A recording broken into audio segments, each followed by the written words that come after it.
Yuba-Sutter.live's local government live streams are presented by Plumas Lake Self-Storage in Plumas Lake, where lifelong local residents are helping other residents keep things safe, providing indoor storage units, outdoor RV and vehicle parking, moving supplies, and Penske truck rentals. Details at plumaslakeselfstorage.com.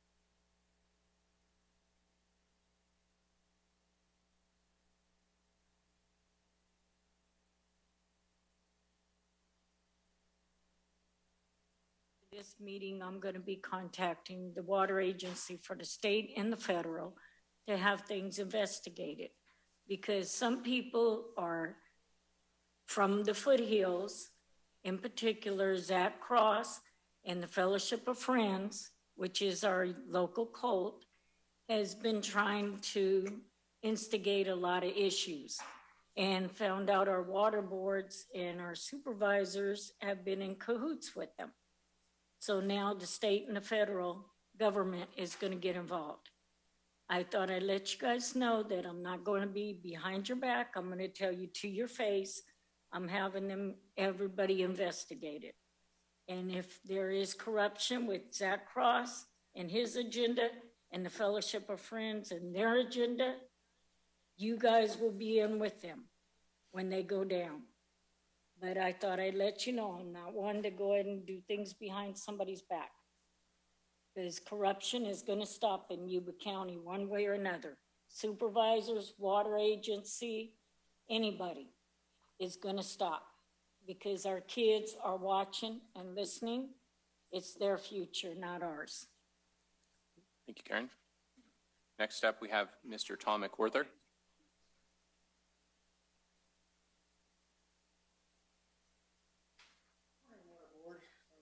My name's Tom McWhorter.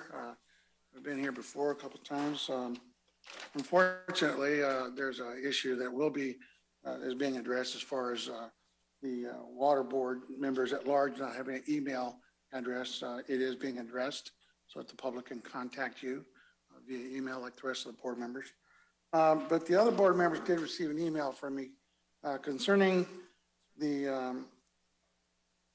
this project where the water board wants to spend, from what I understand, $250 million on a secondary spillway. And I would like to encourage you to vote no on this because one, it's already got a spillway, and two, apparently this is to provide protection in a 200-year flood. I won't be alive then, gentlemen, and I don't think anybody in this room will be here. Nor will anybody even know why we have a secondary spillway there. Anyway, what I'd like to say is that basically is that I live in Olivehurst, and my particular subdivision, I live on Baugh Street, was built approximately 1955. At that time, curbs, gutters, and sidewalks were not included in the actual construction. However, apparently they were in the design, and somebody apparently sold them a bag of goods and said, hey, we'll put them in next year. Well, here we are 77 years later, and I still do not have a curb, gutter, or a sidewalk in front of my residence. Sporadically throughout the area, there are streets that have curbs, gutters, and sidewalks. And for those individuals who do not live in an urban setting, that's fine. You know, if you want mud on your boots, that's fine. And that's your choice. I fought for the ability to make your own choice. But we live in an urban area. And the way I was raised up, you have curbs, sidewalks, and gutters. And so anyway, the room was accounted for to be provided in future installation, but it hasn't been put in there. There's probably less than 20% of the streets in Olivehurst who has curbs, gutters, and sidewalks. And I'd just like to, become part of the 22nd century and have a curb, gutter, and sidewalk in front of my residence. I don't think you need to put in a second spillway until all the streets in Olivehurst have such accoutrements, curbs, gutters, and sidewalks. Many roads here have had the property owners just fill in the drainage ditches to accommodate easier parking. The board members all received photographs of certain areas around where I live, showing examples of the curb, gutter, and sidewalk, also the ditches, and in their bad state of condition today. They're in disrepair. It seems like we get people into positions of authority, they'll build something that, it's new and shiny, versus taking care of what we have. Yeah, I'm an aircraft mechanic by trade, and every time we have a flat tire, we don't just go out and buy a new airplane. We fix what we have. We maintain it. It's a requirement so that people don't die when, the airplane takes off. It's going to come down. It's part of physics. Okay, if you could please wrap up. Sure. Okay. Well, anyway, basically, I urge you to vote no on spending money on putting the secondary spillway in until Olivehurst has sidewalks, curbs, and gutters on all of our streets. Thank you very much, gentlemen. Great. Thank you very much. If you do want to stick around, we will be having a presentation on the secondary spillway with more information about it. So, okay. Next up, we have Mr. Charles Sharp.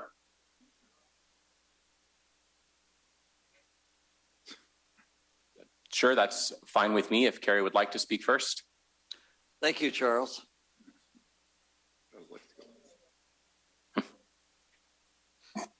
Hi, everyone. My name is Carrie Richards. I'm a property owner at the very end of the irrigation district. For years, I've been following you guys, and it would be really beneficial if that irrigation water could be extended to our property. We are not on the irrigation district, but I wanted to speak for the community members to let everybody know that the water needs in our area are very high, and I just wanted to represent some of the property owners in the Oregon House area. Thank you. Right, thank you. Charles, would you like to speak now?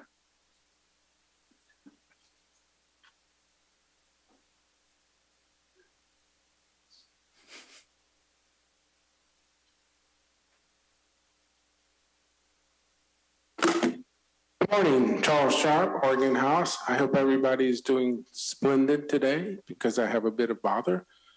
But first, a public service announcement. I had my little card somewhere anyway. The North Sierra Wine Trail is coming up on April 27th for those who might be interested to attend, just to let you know. I'm sure you've all seen the article in the Peel Democrat.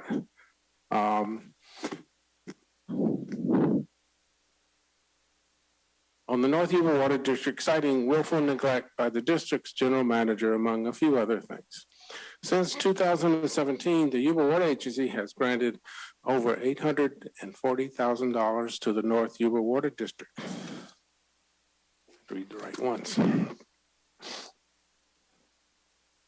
I submit that when you make grants to an agency, you have a fiduciary duty to see that the money is properly spent and not squandered. I also submit that these grant monies have enabled the general manager of the water district to continue as he has. Remember hardworking winemaker Gideon Beinstock? Your money went to help make it possible for the general manager to cover his grandchildren's insurance, while Gideon and many others suffer because the general manager won't even try to deliver the water. The agency has helped create the problem in this district, and the agency needs to help fix it. We need a regional approach to a reliable supply of water for all of the foothills, an approach that involves BVID, North Yuba, and South Feather working together. I'm sure the Yuba Water Agency can bring everybody to the table if you really work at it.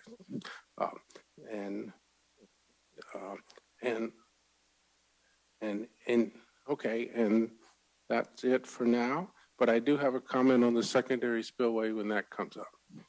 So thank you for your time. Thank you, Charles. This is for you. Okay, any additional public comment in the room? Any public comment on Zoom? I'm seeing none. Okay. Seeing none, we will move on to the next item, which is consider finding by a majority vote under Government Code 54953E3 that as a result of the continuing COVID-19 emergency, the board has reconsidered the circumstances of the state of emergency. The board renews prior findings that meeting fully in person would continue to present imminent risk to health or safety of attendees, and the authorization for meetings to be held by teleconference pursuant to Government Code 54953E1 is renewed. So moved.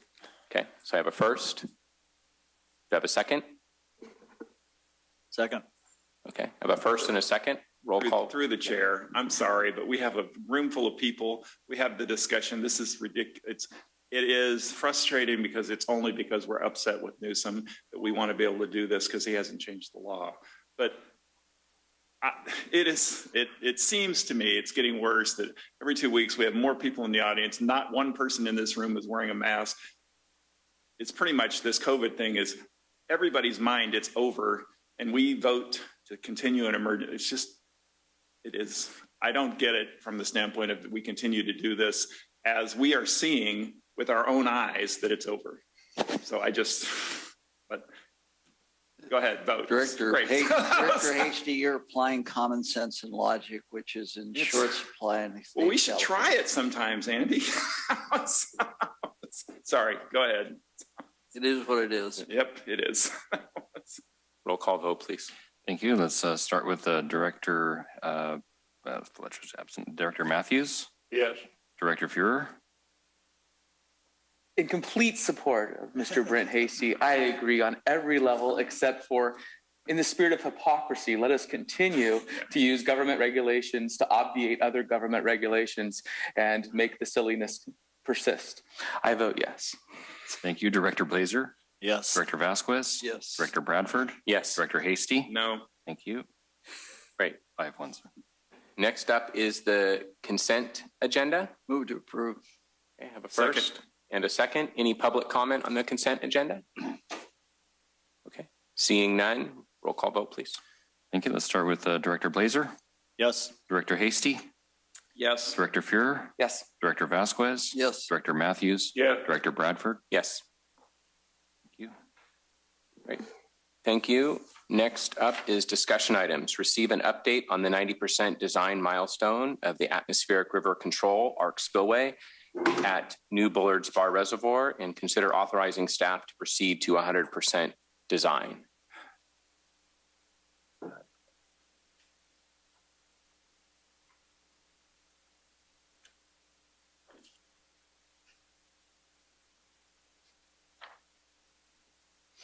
All right, you guys hear me? All right. Well, good morning, board. Thanks for the opportunity to present the 90% design of the ARC spillway. I'm going to give the intro, and then we'll have several of the water agency team present on their specific areas. But first, I just want to do a little background on what the heck we're talking about here and why we're here talking about the ARC spillway. So, as you all know, in Yuba County, we've experienced devastating floods, the 1986 flood, the 1997 flood. Following the 1997 flood, there were several studies conducted on what we could do to increase our flood risk protection in Yuba County. Many projects were identified and many have been completed. Primarily, the studies identified the Feather River setback levee and improvements on the levees adjacent to the Feather River.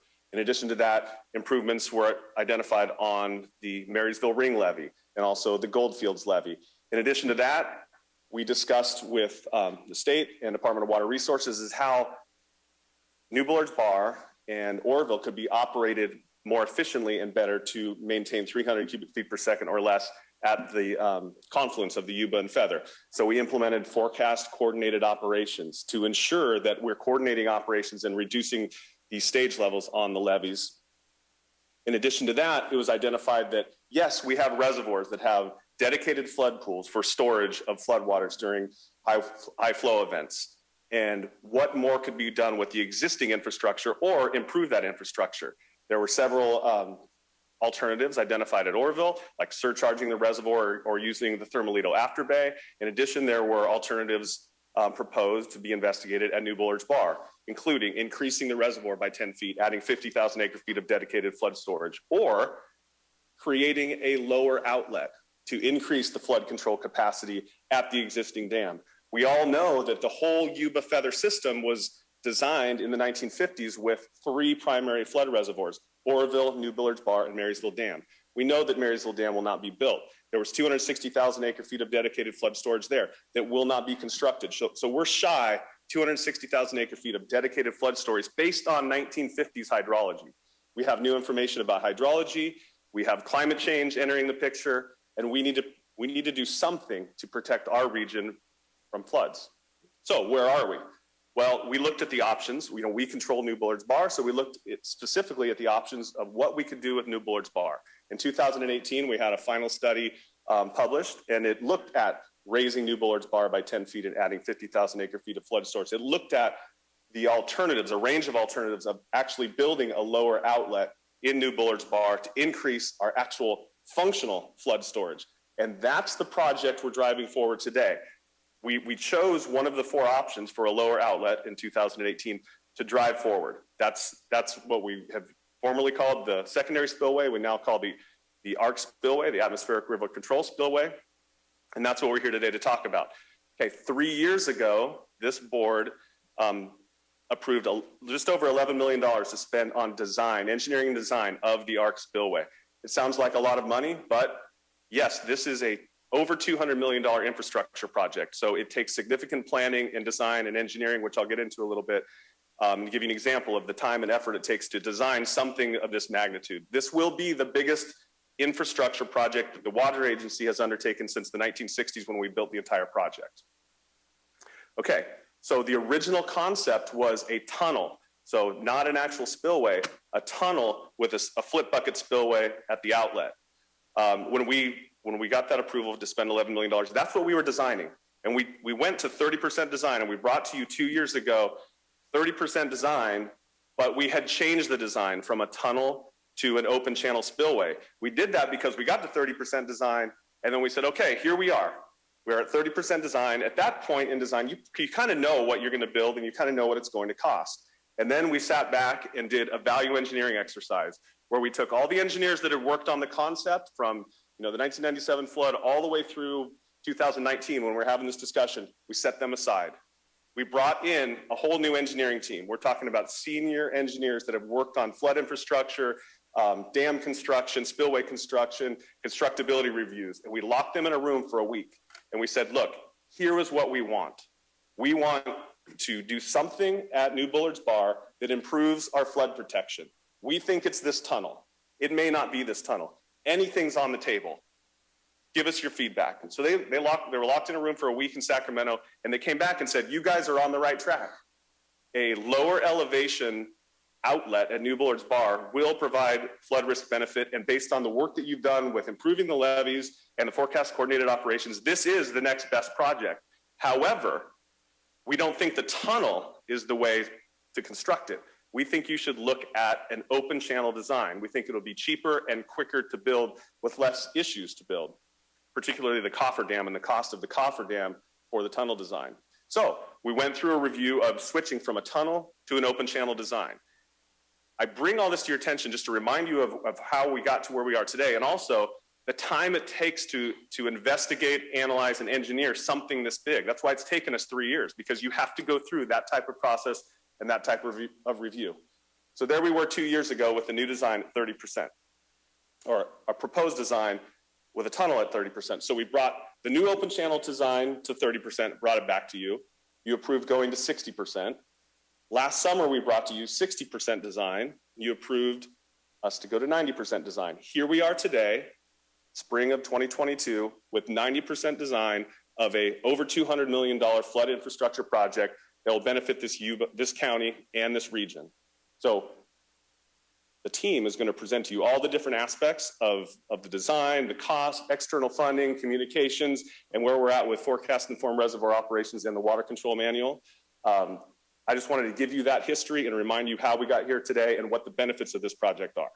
So with that, I will scroll through a couple slides just to check the box, and then I'll hand it over to Ryan McNally.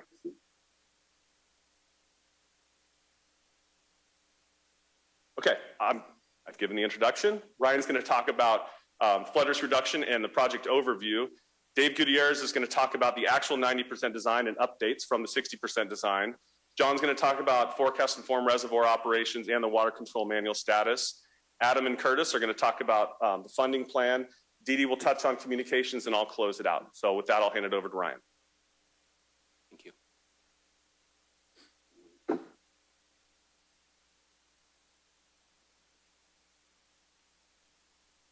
Thanks, Willie. Good morning, Mr. Chairman, members of the board. Ryan McNally, Director of Water Resources and Flood Risk Reduction for Yuba Water. So yeah, we're going to talk a little bit about, we're going to lead off with a little bit of history of flood risk in Yuba County. And just for a little bit of background, so I think everybody here knows that, you know, in the Yuba River watershed, as in much of California, our hydrology has historically experienced the extremes of droughts and large floods. Obviously this year, we're in the throes of an extreme drought. But as we know from year to year, as we go through, you know, each of the seasons, that can change really quickly. And next year could just as easily be a flood. And that's just how it works in Northern California. So Yuba County is located in a highly productive watershed surrounded by three major rivers, the Yuba, the Feather, and the Bear Rivers.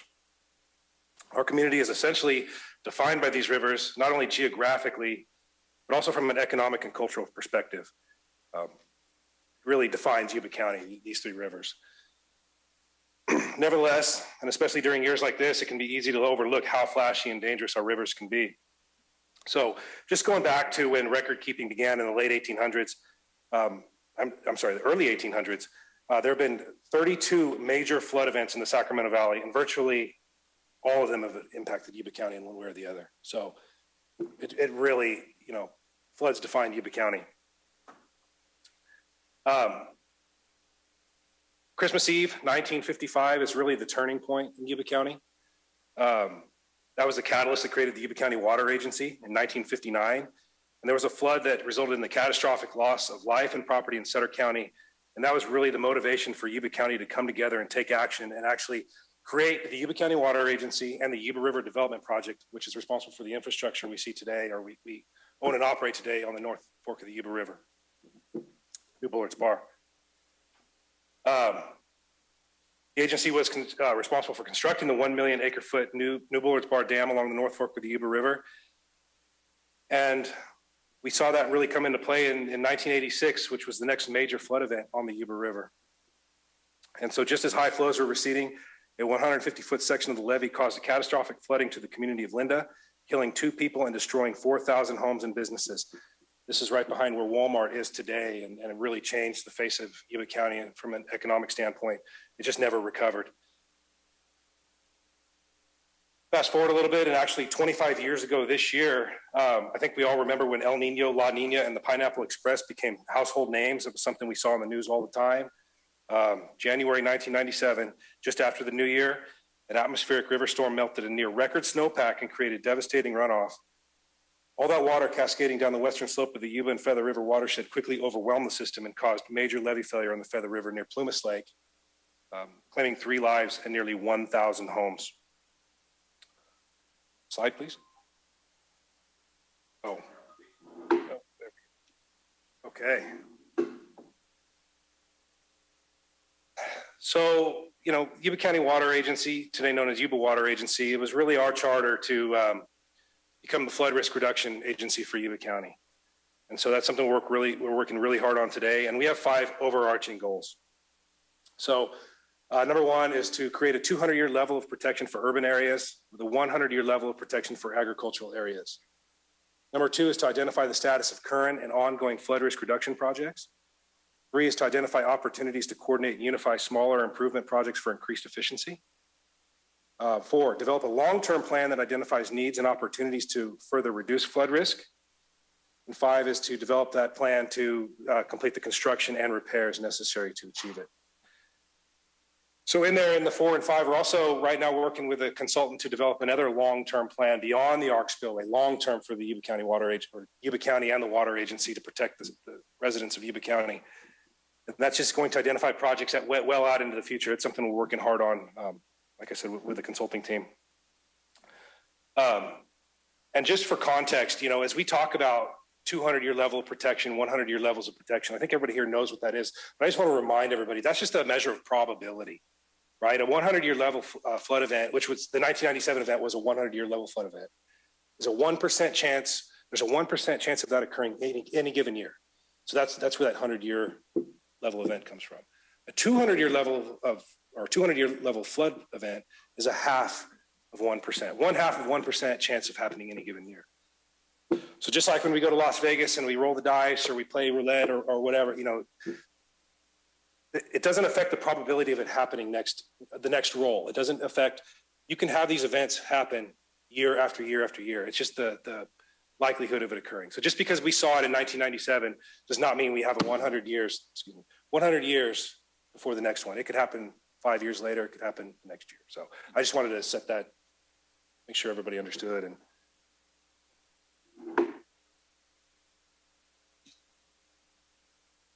so back to the spillway project. So this is the construction of a second spillway facility at a lower reservoir water elevation. So another thing I really want to talk about, just to get a little clarity. So when we talk about second spillways, especially in this community, I think there's a lot of, I wouldn't say confusion, but there's an understanding. You know, we just came off the Oroville incident, which were their second auxiliary spillway. This is not a second auxiliary spillway. This is not a backup facility. This is a control structure to prevent floods from occurring downstream. So with the spillway, when constructed, it's 31.5 feet lower than the current spillway. That gives us a 31.5 feet additional storage in the reservoir to play with, to protect. So when we see these storm events coming in, as I think John's going to talk about a little bit with FIRO, when we see these storms coming in, it gives us time to release water downstream, to attenuate flows, to keep water off the levees, or at least to the same magnitude. It'll have a discharge capacity of 35,000 cubic feet per second, with the ability to manage an additional 117,000 acre feet of reservoir space. Now, I like to pause here because 117,000 acre feet of reservoir space, where can you get that anywhere in California without building a new dam? That really resonates with me. When I see that number, when I think about that, just by building this spillway, we get 117,000 additional acre feet of flood storage. So it's really dramatic.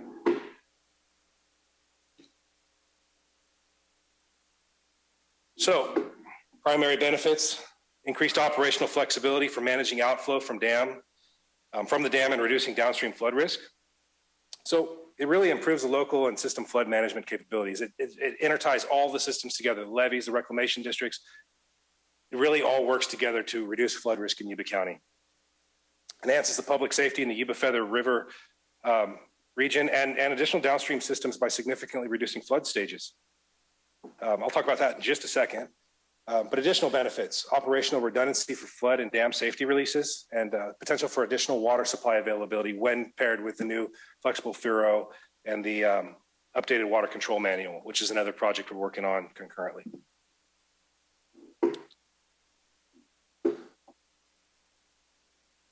So reducing peak flows during flood events. I really like this graph because it illustrates just what the facility would do. So the blue line, or 1997, or flows observed in 1997, and you can see just as it crested 300,000 CFS in the system, that's when we saw the failure in the levee in South Yuba County. The red line demonstrates with FIRO and the secondary spillway, the ARC spillway. You can see how much of that peak that took off that, those peak flows. Potentially, and this is just speculation at this point, but potentially this may have prevented the failure in South Yuba County in 1997, had this facility been in place. So what is the importance of keeping water off the levees?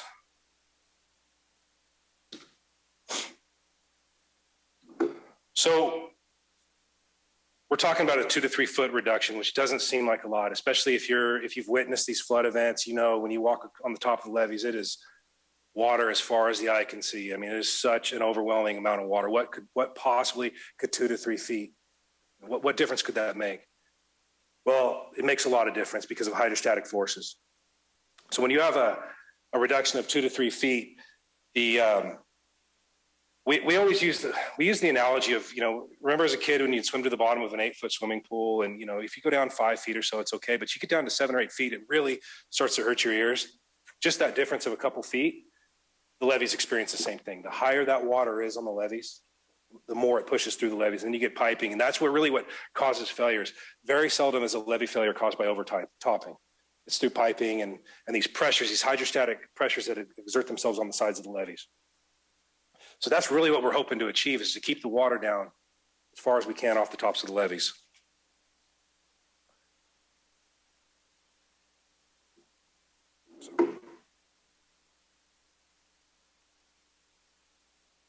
Slideshow here. Or just hit play, Jim. Oh. So we're going to play a little just to illustrate this point, the slideshow here, or the animation. The ability to reduce the amount of water on a levee system during the peak of a big storm can significantly lower flood risk. The reduction in peak flows decreases the probability of reaching or surpassing levee flood stages, as well as the likelihood of overtopping levees. But perhaps more importantly, it reduces the likelihood of excessive seepage significantly, and that is key to levee safety. In fact, most levee failures in California, including the 2 most recent floods in Yuba County in 1986 and 1997, have been caused by excessive seepage. Here's how reducing the amount of water on the levee helps. The higher the water level on a levee, the more hydrostatic force is putting pressure on the base of that levee. This is the same phenomenon that makes you feel pressure on your eardrums as you go deeper underwater. As you swim down to the bottom of a pool that's 4 feet deep, there's not much pressure. But when you swim down to the bottom of a pool that's 8 feet deep, you experience more hydrostatic pressure pushing on your body. That same type of pressure can push and wear on levees, and if seepage finds a weak spot in the levee, the hydrostatic pressure will push flows through and erode the interior of the levee, eventually causing it to fail. So if the water in the river is 30 feet deep, the pressure at the bottom is much greater than if the water is only 20 feet deep. And that pressure decreases as the water level gets lower. In fact, some of the levees in our area are among the tallest in the state. So there's a ton of pressure on them in a storm when the channel is filling up. And every foot that we decrease the water level can result in a dramatic reduction of the pressure on the levee. So building a second spillway and implementing forecast-informed reservoir operations at New Bullards Bar will lower the downstream water levels, which reduces the pressure on the levees and the probability of seepage, thereby decreasing flood risk and significantly improving public safety. Find out more about this important public safety project at yubawater.org. That was a lot better said than what I could have said. That is a great video. Yeah. Congratulations, communication. Should just let off with that.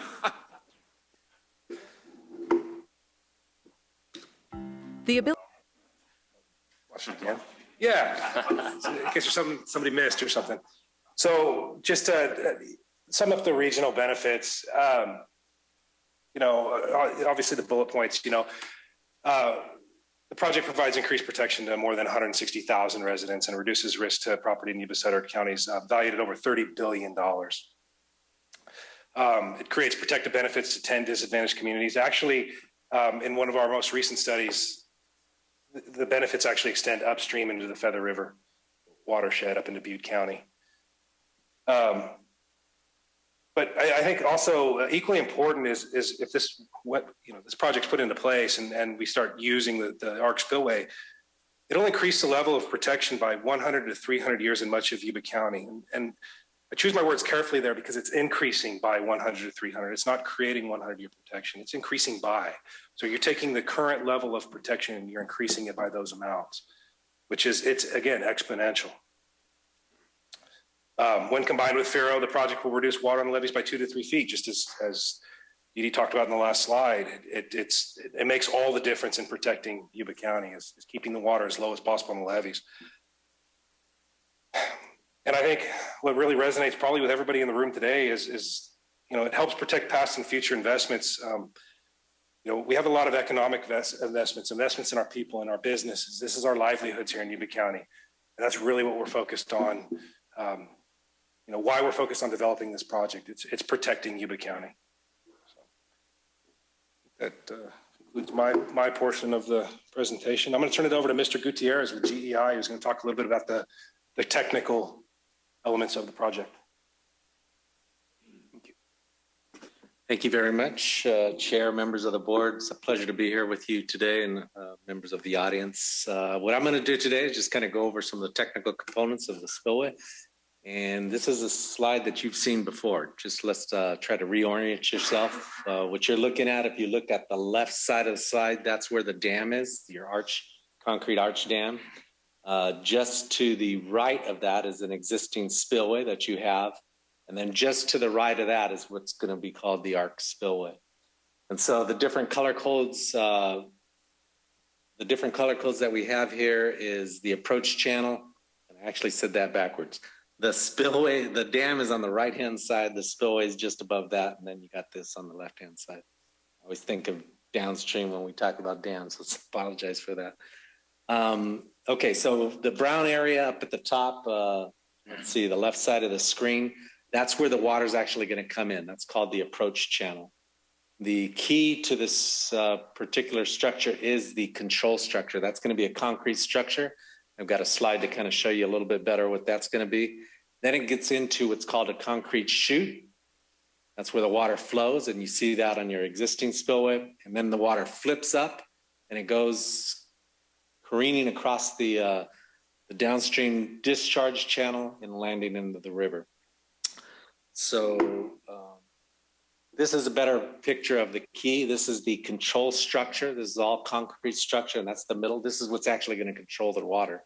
And so when you look at this particular structure, we've got both an upstream view and a downstream view. So on the right side is the looking into it from the reservoir. You're in a helicopter looking downstream into the reservoir and into the structure. And you can see the two bays where water is going to actually enter into this structure and then be controlled by a set of redundant gates. So one of the gates is what we call a roller gate. It's basically a still flat gate. And then just downstream of that, we've got a radial gate, very similar to what you have on your existing structure with the radial gate. But in this particular situation, we actually have a redundant system. Then once the water gets controlled by the radial gate, you could control that. You can move that thing up every 6 inches if you want. We can completely control the flow through there. Then it gets into the chute. And I'd refer you to the left side. The water is going to enter that chute. It's very similar to what you got on the existing spillway. It's going to come down that chute. It's going to be flowing fairly fast. And then it's going to flip right up at the end, just like your existing spillway, where the water gets shot up into the air and reaches downstream into the river. Now, where we've been so far is we've been to 30, 60. Right now we're at the 90%, and then we're going to finish off with the 100%. So what I'd like to kind of cover here is kind of what is that? What is the 30%, 60%? And then associated with that, the cost estimates. So as you can imagine, when we're talking about a 30% design, we're just getting started. We've got the concept figured out. We've got the basic geometry, so we could do some basic calculations of costs in terms of the quantities of concrete, et cetera. And you have what's called a contingency and unlisted items. And I'm going to notice that contingency comes up. The contingency goes down as you go through the project, and so does the unlisted items. So as you could imagine, when we're at a 30% design, we don't have everything designed. We don't have the details known. And so you have to put a contingency on that because of the things of the uncertainty associated with the design at that point.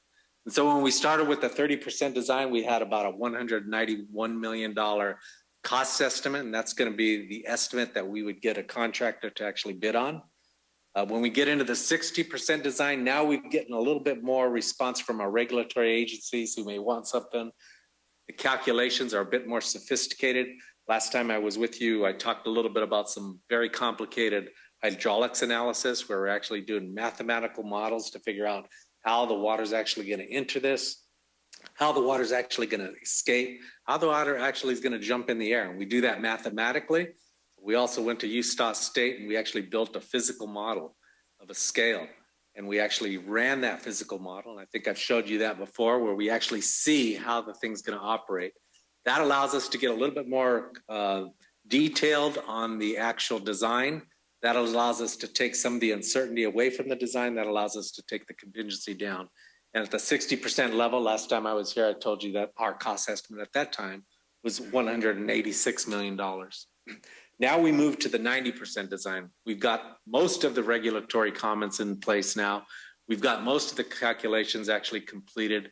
We have a very good idea of the geometry of the structure, and we've actually got more of the details of what actually goes inside, such as the reinforcement details, how the joints are going to come in the spillway, et cetera, et cetera.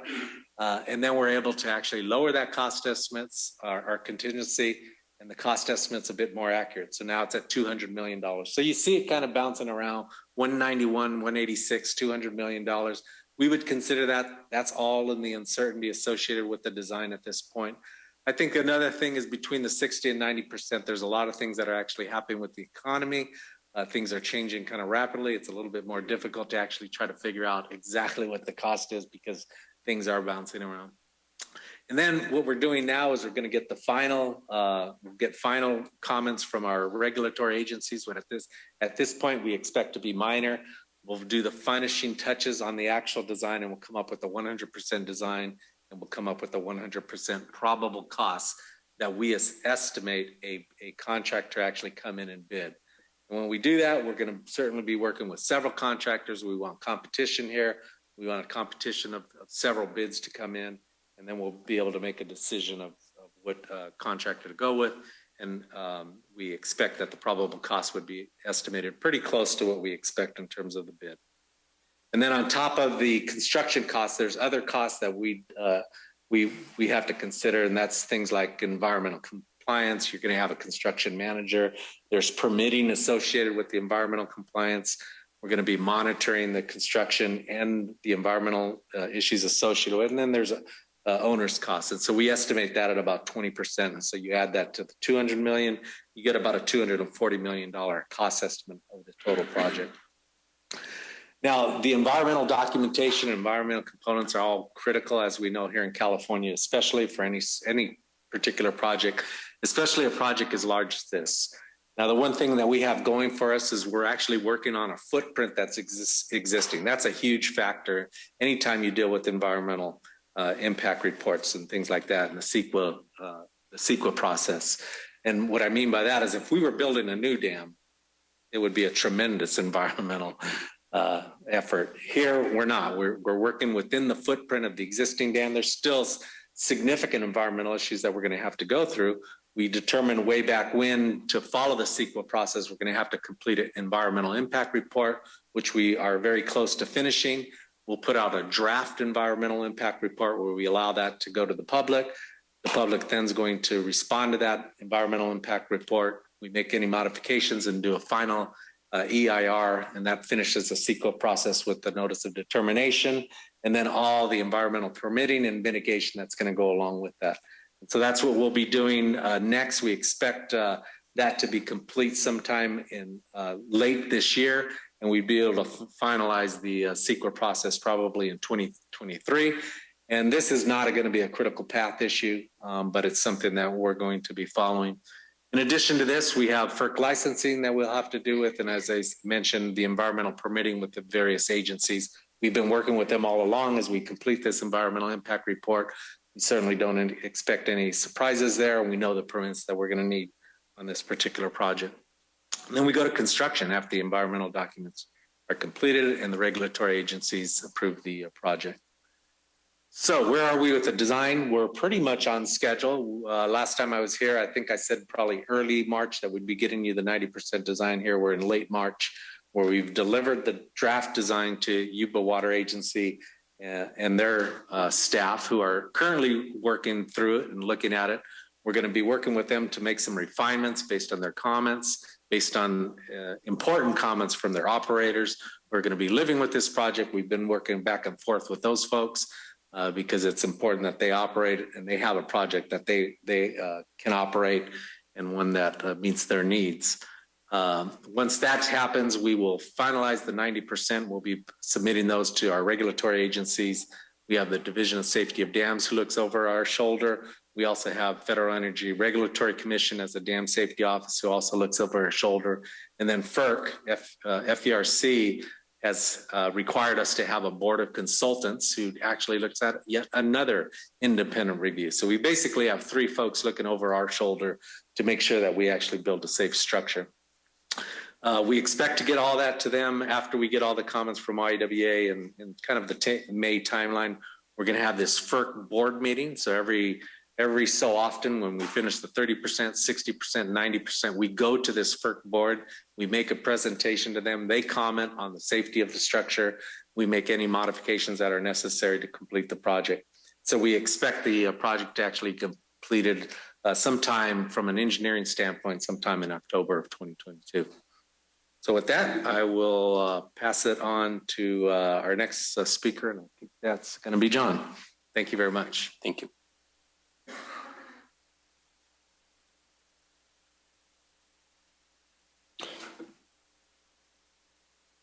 Morning, Chairman Broward and board members. John James, Manager of Resource Planning for the agency and Project Manager for the ARC Spillway. As you know, the spillway is being designed to incorporate new operations under Forecast Informed Reservoir Operations program. The agency is partnering with Scripps Institute of Oceanography and our state and federal flood partners. Today, I would like to give you a brief update on our progress. And so first, earlier this year, we completed a contract extension with Scripps. This new contract is for 3 years and runs through 2024. And really has a specific scope to improve atmospheric river forecasts and stream flow forecasts that will be used in the final viability assessment to inform the updates of the water control manuals at New Bullards Bar and Lake Oroville. I'd like to point out DWR has committed equivalent funding for their portion of this contract as well. In terms of the FERO alignment with the water control manual updates, that progress continues. We are doing a specific partnership work with the Corps to best understand the focus areas that FERO can provide and the benefit of the water control manual update process. And the completion of the Yuba-Sutter FERO preliminary viability assessment will occur this spring with the final viability assessment starting this summer. I also want to mention that FERO is actually improving operational forecast skill. The operational research program with new computer models has already demonstrated the ability to improve these forecasts, and future improvements are expected. This includes these weather balloon launches, Air Force flights over the Pacific Ocean, and new uses of supercomputer models that are focused on atmospheric rivers, the primary drivers of floods in our region. In the coming years, we'll be looking at additional technologies, including machine learning and new physical-based models as well. The FERO program is investigating how to best utilize New Bullards Bar ARC Spillway by conducting specific modeling that uses the latest design for both the individual and the coordinated operations. We're also planning on how to use increases in forecast skill in the future that could lead to further optimization, incorporating the adaptability into the new rules. And again, all this work will directly benefit the agency and reduce the region's flood risk, enhance the potential for water availability, and provide for additional resilience. So why is the ARC Spillway operational flexibility so important moving forward? I briefly want to discuss some examples of the extreme variations that we have observed that the project would support in managing. First, we have really observed increases in annual and multi-year variations of temperature and precipitation. To demonstrate this, we only need to look at the last decade. We've had 2 historic multi-year droughts from 2013 to 2015 and from 2020 until today, and maybe into the future. And sandwiched in between that time periods was 2017, the wettest year on record. We've also seen more pronounced seasonal and sub-seasonal time frames of precipitation. Precipitation patterns are becoming more concentrated in smaller time windows and associated with specific groups of storms. And again, we only need to look to this year where we had extremely heavy rain in October, vast amounts of snow in December, and literally no precipitation since. Some other important factors that we're looking at include changes in the spatial distribution of snowpacks, earlier snowmelt from spring runoff, and soil and atmospheric moisture deficits impacting runoff efficiency. And while much uncertainty still exists on how these conditions may continue to evolve, with all these factors, the ARC spillway will position the agency for the greatest operational flexibility for the existing and future weather and hydrology patterns. And with that, I will turn it over to Curtis. Thank you. Thank you.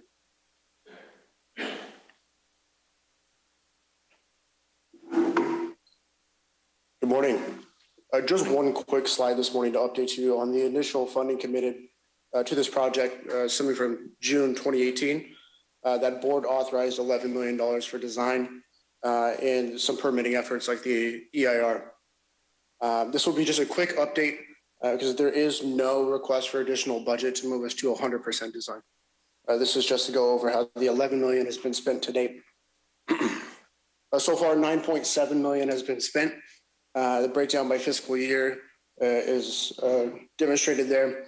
Early on, this budget absorbed the concept change of the 30% design, moving it from the tunnel to the open channel, and continues to fund additional ancillary efforts such as grant application preparation is also being covered by this $11 million. There's $1.3 million remaining in the FY 2022 budget to move us towards 100% design, as well as continue grant application preparation, particularly the one that we're going through just this week.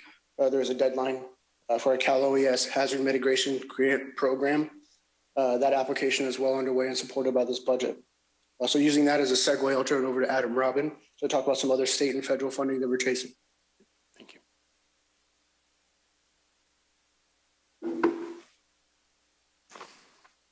Chair Bradford, directors, good morning. Adam Robin, Government Relations Manager. At both the state and the federal levels, staff have been pursuing all available potential external sources of funding for the ARC Spillway project. We've also been working with a broad coalition to advocate for new funding sources, highlighting the need for and benefits of external investments in projects like the ARC Spillway. I'm going to briefly describe those efforts this morning, but before I do so, I'd really just like to offer kind of two overarching observations. First, when it comes to external funding, these opportunities kind of run the gamut. We have a broad range of opportunities from, competitive grant programs to longer term, one-off federal authorization study appropriations type approaches, all the way to the brand new proposals that we're working on in partnership with other similarly situated agencies. So each of the opportunities that I'll be describing is unique, and each of them has an opportunity, but also some limitations associated with them. So I'll just describe those in a little bit of detail this morning. Second, as you all know, the ARC Spillway is a big project. The fact is that this agency owns and operates the 5th tallest dam in the United States. It's the largest facility in the country that's not owned by a state or the federal government. So while we are unique in many respects, we are working to find common interests with other agencies that are similarly situated. As I'll describe a little bit later, we're partnering with other agencies in some of our work. But at the end of the day, we're talking about a big project with big benefits where there really isn't an existing program or funding source externally that's designed for the specific purpose of what we're trying to do here today. With all that said, there are important opportunities that we're working to make the most of, as well as some new opportunities that we're working hard to create at both the state and federal level. And I'll start at the federal level. As you're aware, in November of last year, the president signed the Infrastructure Investment and Jobs Act. It was a $1.2 trillion infrastructure proposal. $1.2 trillion is a lot of money. That said, it's pulled in a lot of directions in IIJA. The bill itself runs to almost 3,000 pages.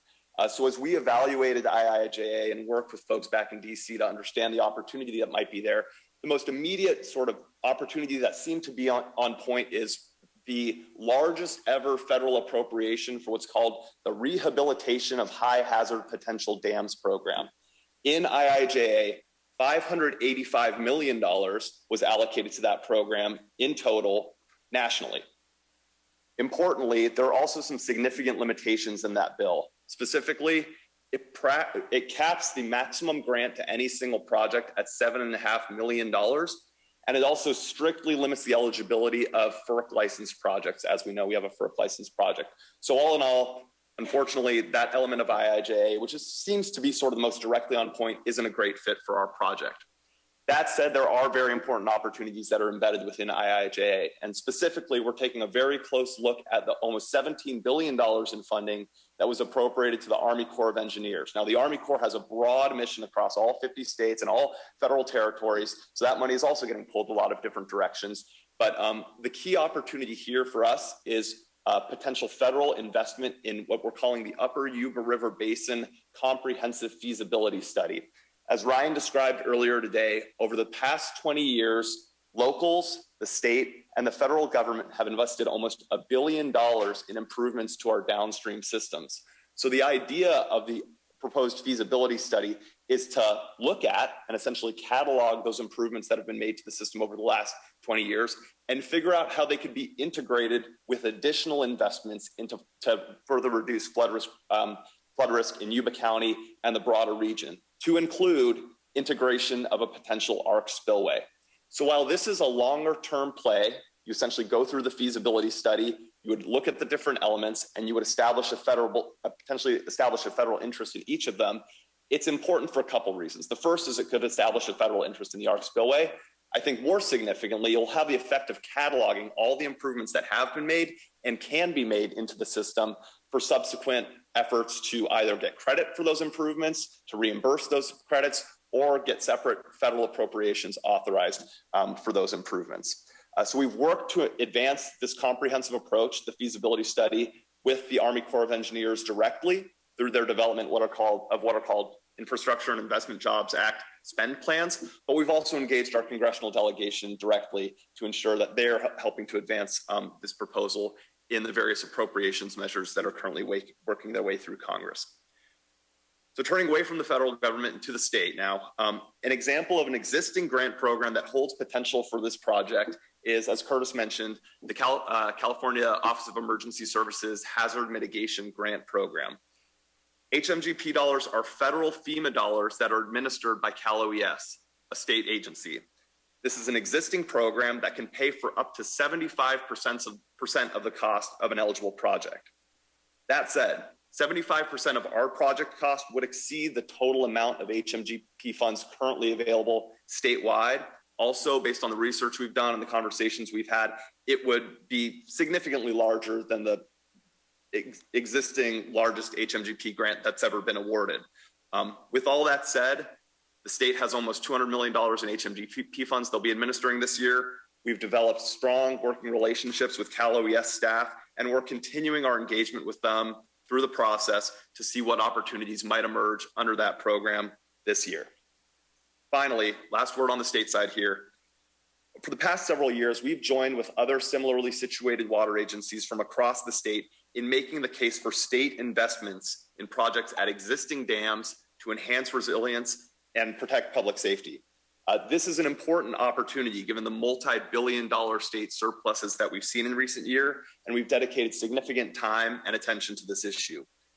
Pleased to report that just this week, a group of 28 legislators from across the state submitted what's called a member budget request for a minimum of $850 million in state funds in this year's budget for projects like the ARC Spillway. It's an outstanding group of legislators. It's bipartisan. You have 20 Democrats and 8 Republicans who are part of the group, ranging from the most progressive members of the Democratic caucus, the most conservative members of the Republican caucus. It's a bicameral group with 19 assembly members and 9 senators who are part of it. Pleased to report that both of our local representatives, Assemblyman Gallagher and Senator Nielsen, signed on to the letter. And more importantly, it's geographically diverse because we know that there are projects that need these types of investments from across the state. So we're working hard in partnership with other agencies to make the case for state investments in projects like the ARC Spillway. The state budget process is currently underway. The state budget will be finalized later this year. While there's still a long road to go, we're pleased with the progress that we've made to date.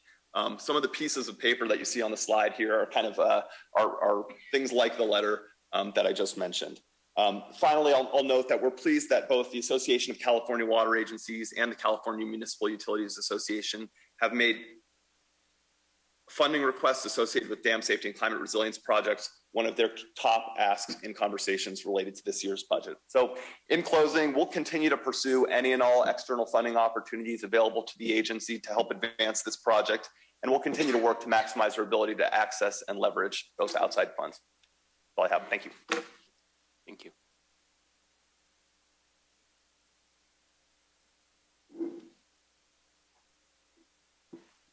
Adam is much taller than I am.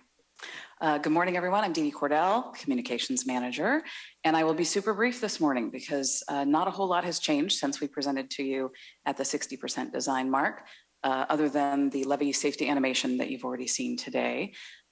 We primarily just wanted to take this chance to remind you of kind of our posture, our communications posture on this particular project, that all of our real effort right now is focused on supporting the team with any effort to get external funding. So we're really helping Adam as much as we possibly can on that front. As far as the local audience, we were really kind of taking more of a passive approach, just lying low. Everything is on our website. We're not proactively pushing that much right now. We don't want to put it out there so much until we have more certainty about the future for the project. So once we have those details, we'll be much more aggressive. I will say we are currently working on one more piece of animation that's going to combine the Scripps Center for Western Weather and Water Extremes, their animation on atmospheric rivers, with the two pieces of animation that we have made for this project, the second spillway, how it operates, and the levee safety animation, so that when we do get to a point where we want to really be more aggressive with communicating this project, we have one package that can kind of stand alone and communicate everything we need to know about this project. And that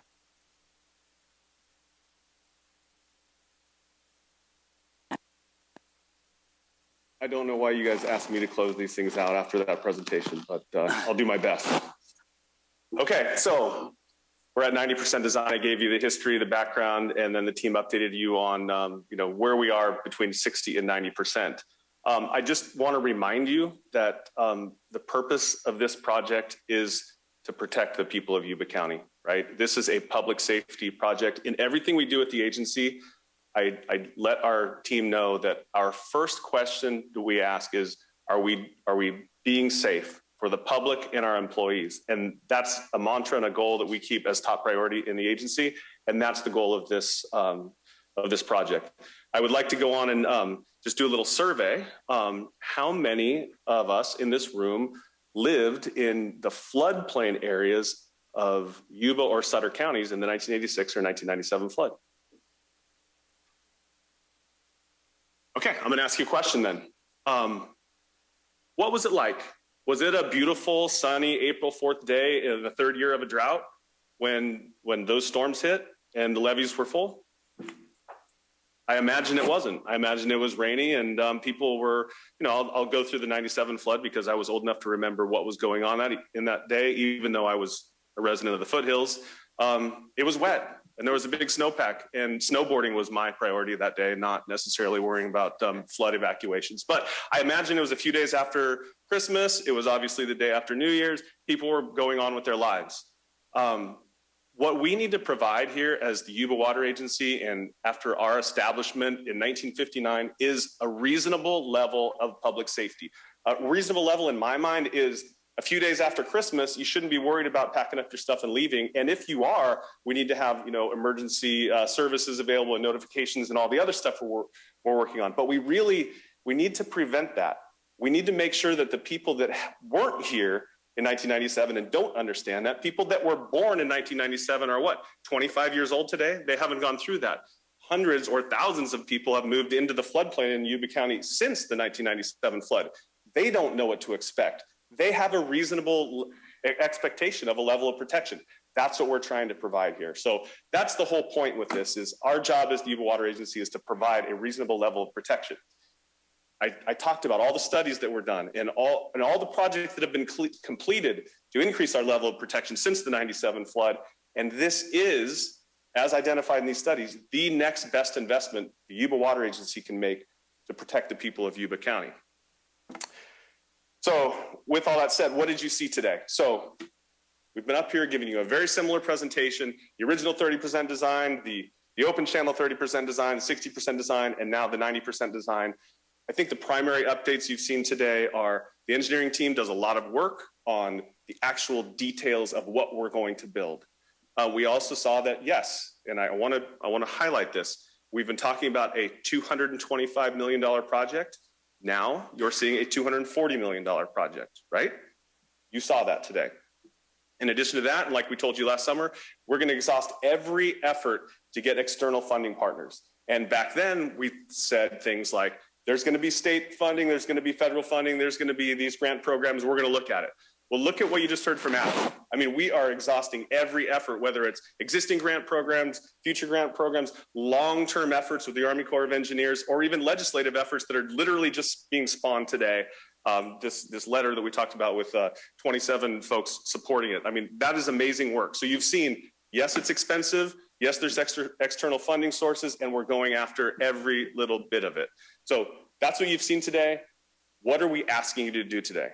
We're not asking for more money in the budget. We're simply asking, we'd like to move this to 100% design. We want your approval to move it to 100% design. We think that's appropriate because when you're asking for external funding partners and you can say, my project is 100% designed. We have a grade A, 1A cost estimate, whatever Dave calls it.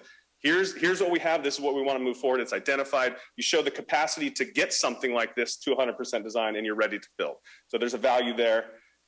So that's what we're seeking today. I do want to reiterate something that Curtis and Adam both touched on, and that is we are going to apply for the HMGP grant at the end of this week. It's a sub-application. It's the one that Adam talked about where it's a 75% cost share, but if we did get awarded 75% cost share, it would basically wipe out all of their funds. We don't know if we're going to be successful. We don't know if it's going to be 25, 30, 50, 75% cost share, but we're going to apply. We're going to get the sub-application in by the due date this Friday, and then that will just open up further conversations about the possibility of that one external funding partner. So I want to let you know we're doing that by Friday, and I will just leave you with the agency took it upon itself to build the project. State didn't build our project. The federal government didn't build our project. We built our project. We've been successful. Look at what we did. We paid it off. 2016, we took ownership or took the opportunity of the generation revenue, and look what we're doing with it. I think the same thing goes for flood risk reduction. We have to take control of our destiny. We have to push this project forward. The state's not going to build it. The feds aren't going to build it. However, if we continue to drive it forward and show them the regional benefits, we think we will get external partners and realize that this is a good investment for both the state and federal government. That's what we're doing, but we need to continue to drive it forward. I think if you approve going to 100% design, that'll just give us another little feather in our cap that we can use to get external funding. With that, I will answer questions or have dialogue or sit down and be quiet. Through the chair. So basically the decision we have to make today is to go to 100% design. That's correct. That's what we're asking. It's not costing us any more money than we've already budgeted. And we're going to take our time and seek additional funds before we even get going. And I assume this is going to take a little while to go to 100%. So we're talking a year, 6 months. Yeah, I think we would be at 100% around September of this year. And we will continue our external funding, research and analysis. Well, I just think that we can probably talk this to death for about 10 more hours, but with what we have to decide today, I'll make that motion that we go to 100%. It's not going to cost us anything, and it's going to give us a leg up on going after grants immediately. So I'll make that motion. I'll second. Okay, so a first and a second. We'll continue discussion from the board and comments, and then after that, we'll go to public comment as well. Any additional comments from board members? Yes. I'd like to comment that the design and the need for it is paramount. But I think the ability of the agency to put up 100% of the money is the benefit is to a lot more than just the agency's territory, which is the county. So I would urge us to go to the 100%, completely go even to getting a bill in Congress that would help fund this, but not get so anxious that we start building it ourselves. Through the chair, as one of those people, and I've said it 1,000 times, I mean, canoed through my house, I'm really think this is a great project. And I think it does a lot of things for us. I mean, I think that it's, and I guess I'll point out, I mean, one of the things that Ryan said was this increases coverage from over 100 years to 300 years. So let's think about that. This is a $240 million project right now. And we spent $1 billion getting to 200 years in some respects. So this is costing us a quarter of what we have already spent trying to get to 200 years. I mean, this is actually comparatively to what we have done, cheaper flood control than we have looked at up to this point. So, I mean, this is a great, cost per dollar. This is pretty terrific. So I just want to point that out, that this is not, while it's one big project, it is literally cheaper than the years increases that we've looked at for all the projects we've done in Yuba County. And we've done amazing stuff. The reason that we are successful is because we often have the engineering and the work done preparing for when the state and feds want to give us money. And if we look at what's happened in the Yuba County levee system, it was us being ready when the state said, oh, a levee broke in New Orleans, we got to put federal dollars into fixing flood events. And we raised our hands and said, hey, we have projects ready to go, send money. And they did. And so I think not getting this to 100% would be foolish from the standpoint of you have to be prepared when the feds and state have a crisis, whether it's here or somewhere else, that they want to spend money on. And we have always been successful. I think the other thing that we have to remember is, yes, this sounds like a big number, but the reality is the people who came before us built Bullards Bar Dam. They literally requested of the county citizens to vote on a project that was 2.5 times the total assessed value of this community. And they voted to do it. They voted to do it. The people in Olivers, the people in Linda, the people everywhere in this county, by over 90% voted to put themselves in debt for $180 million to do a project that is put us where we are now. We're not asking them to vote on it. We're just trying to get more flood control for a community that has had devastating economic problems because of our ability not to protect them. So I just think this is an incredibly important project. And certainly, I mean, going to 100% ought to be easy. We've already paid for it. It's ready to get there, and it prepares us to take more money from the state and feds. So I will fully support this. Okay. Thank you. To the chair, this is a small decision. This is not, let's spend $240 million. This is only a decision to complete 100% of the design. I think we can have further workshops to discuss this as a project as a whole for the $240 million. But I'd like to get out here before 6 o'clock tonight. So I'll apologize to Andy at the beginning, since I'm not going to follow that line of thought. I'd like to clarify some of the comments that were made. So first off, we are spending millions of dollars right now. So although the money was budgeted, the money has not been spent and we are spending it. So this isn't a freebie that we're doing. It is millions of dollars that we're spending. That's right. So it's important to not say then that this money has already been spent or that we are not spending money. We are spending money. Is that correct, Willie? That's absolutely correct. Yes. Okay. We're not asking for additional budget, but this, whatever it was, $1.3 million is what we're asking to spend. Thank you.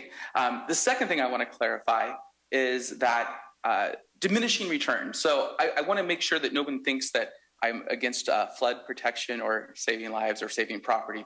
It's about diminishing returns. A couple of the words that were used today was speculation and reasonableness, and I think those are important. I'm curious, what is the current flood protection our dams give now without the spillway?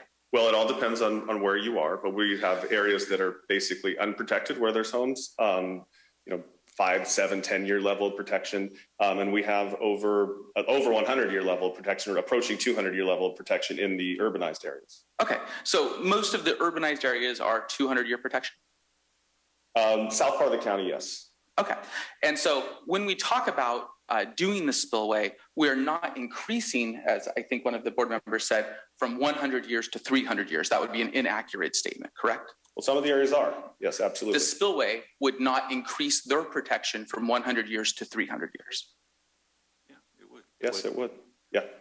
So the spillway improves the level of protection on all floodplain areas in the county. So if you are at X, let's call it 110-year level of protection, you're going to see a benefit. Each place, it depends, depending on the failure mode and where you actually live and in the height of your residence. But yes, it will be increased. There's not a place in the floodplain. Let me be more precise. Yep. It will not, as a number, increase from 100 years to 300 years because of the spillway.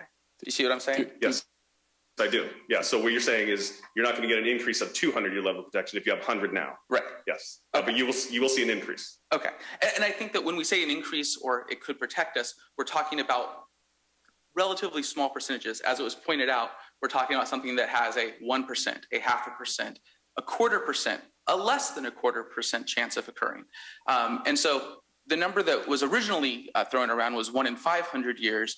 And the reason is there's a lot of variables that go into the spillway being useful. We have to have a situation where the water in the levee system is already low and not at full.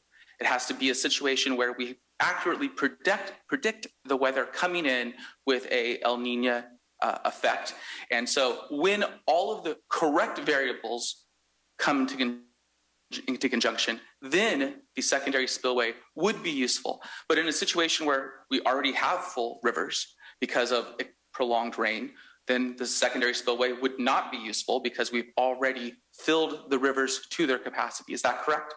Yeah, that's not accurate. The way the hydrology works in California, unless we have drastic, even more drastic change in our climate, in our hydrology than we've seen, even in the 1997 storm, we could predict with that technology 25 years ago what was going to happen. I mean, back then we called it a Pineapple Express, and yes, we had a record snowpack. We knew we were going to see significant inflow, and I'm sure they were pretty accurate on what that inflow was. We just didn't have the ability to evacuate water from the reservoir to mitigate it. We basically were doing everything we could in 97 with the powerhouses full, the spillway open, and evacuating as much water as possible. And what were the dams rated back then that failed? Well, let me just further answer your question. The rivers being full and then having an event on top of it, that's where I want to go. That's not necessarily how the hydrology works. The rivers are, quote, full, bank full from a normal high full standpoint. Like the storm we saw in December, this last year, it was a significant storm. And we did see increases in the flows. One could stand on the side of the river and say, yeah, the river's full. It's not even close to full from a flood capacity standpoint. So the hydrology doesn't necessarily work like there's really full bank full levees, and then you get a storm on top of that. You're actually experiencing the tail end of that storm that caused that. Storms don't back up like immediately upon each other. There's a storm, like for example, 2017 January storm that impacted us, and we had significant flows.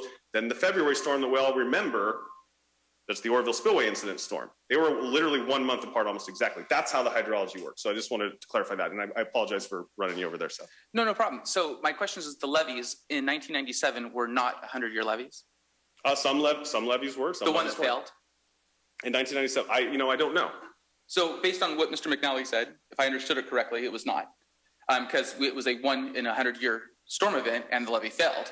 And so what we've done by improving the levees to effectively 200 years for the vast majority of the urban areas is already rid ourselves of that particular risk.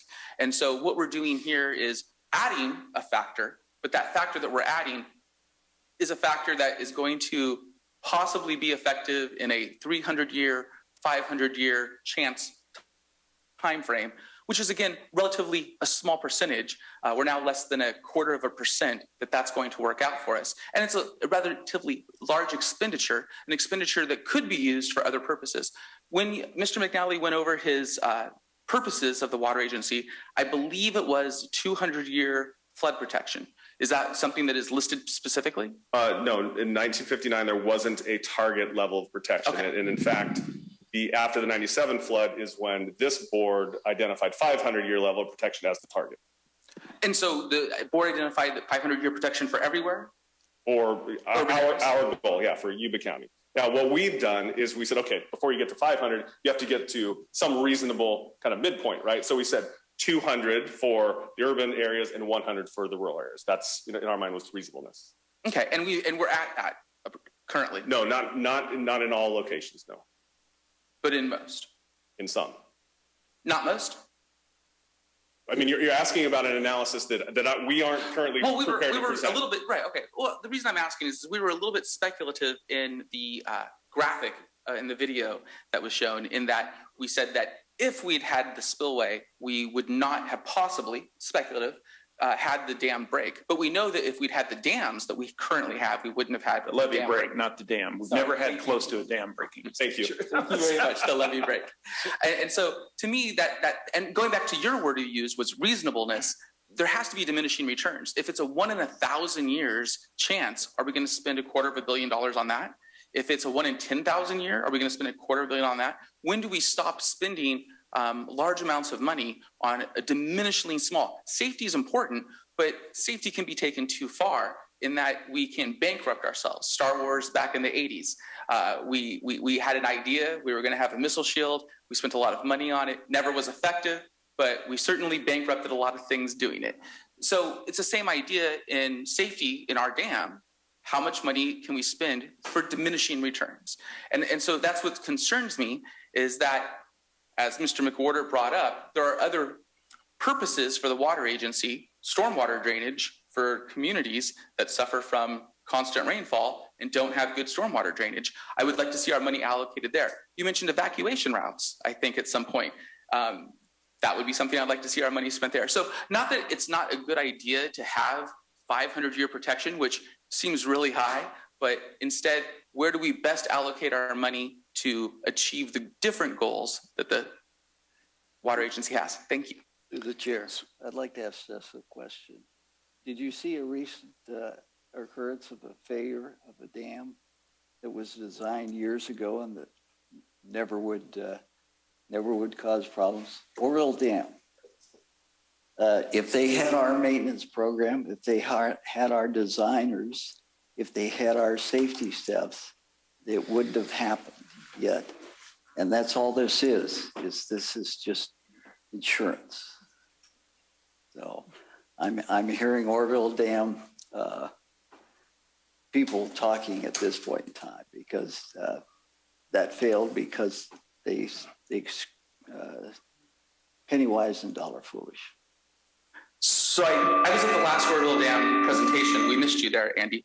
But I believe what was said earlier is this is not the same situation as the Oroville Dam spillway and that failure. This is a situation of attempting to increase flood protection, and it's not the same, but it is in the same discussion.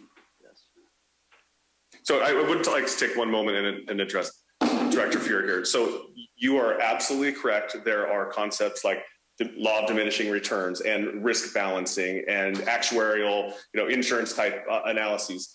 What this agency was created for is flood risk reduction, right? And that's why we built the project. That's why we have 170,000 acre feet of dedicated flood storage. And that's why we've been the local cost share in many levee improvements with our partners in the county. Our goal is to bring this board alternatives for investment. That's what our goal is. And every study that has been done since 97 said, make your levee improvements, improve the levees in the urban areas, do these things. Feather River Setback Levee, Marysville Ring Levee, Goldfields Levee, analyze District 10's levees, all of this work with Oroville. You don't have a Marysville Dam. You could do more at the current reservoirs that you have. What we are doing is we're bringing you what our engineers and our analysis are telling us is the next best investment. This is for flood risk reduction. This is the next best investment for Yuba County Water Agency to make. That's what we're bringing you.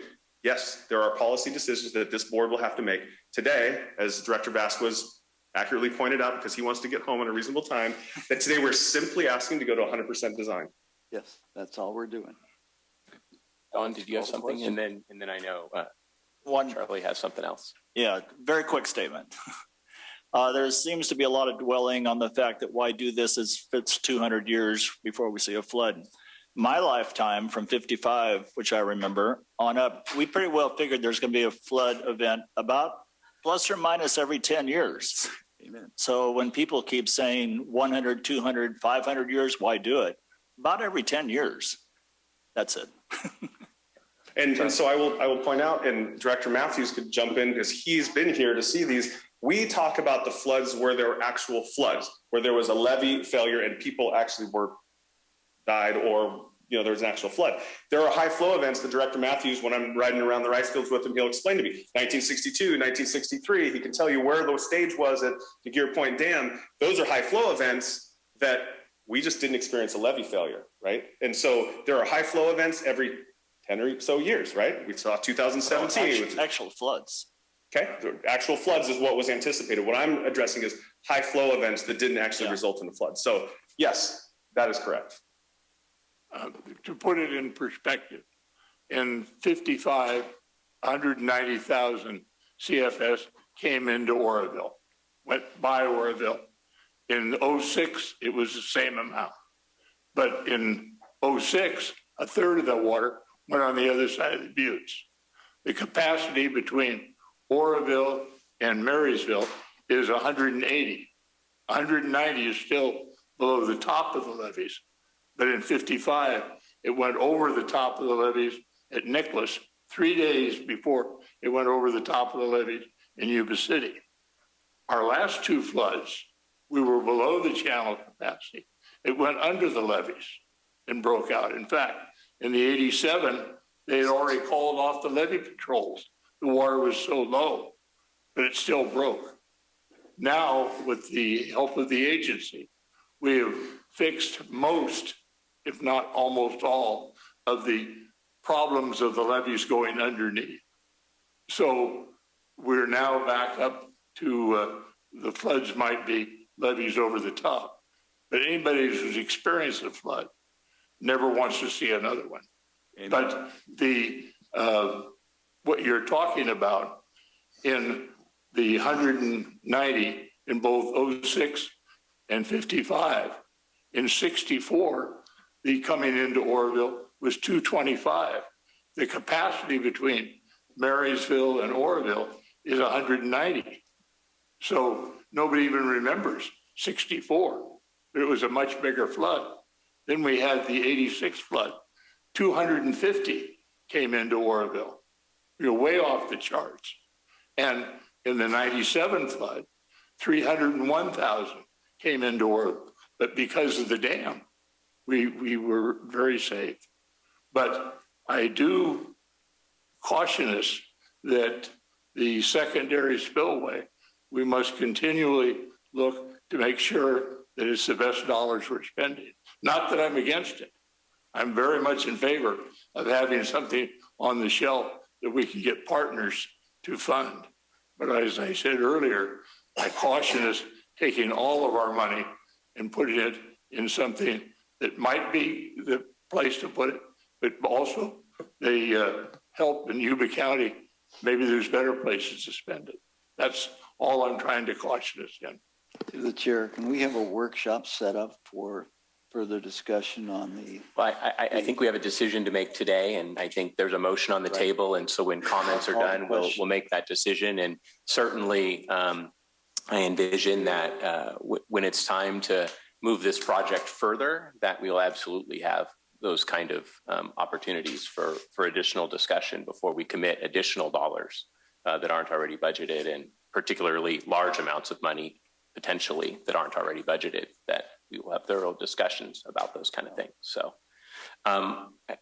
just some quick comments for me. First, a question about something Director Fuhrer asked, and clarification from my understanding. So kind of asked about the increase in flood protection of 100 to 300 years. So the way I interpret that, and then I'm going to say this, and then you can tell me if I'm misinterpreting in it, is that, for example, where I live in the South County, currently have 200-year protection. Now, obviously, some sections of levee might be higher than that, but right, it's at least 200-year protection, right?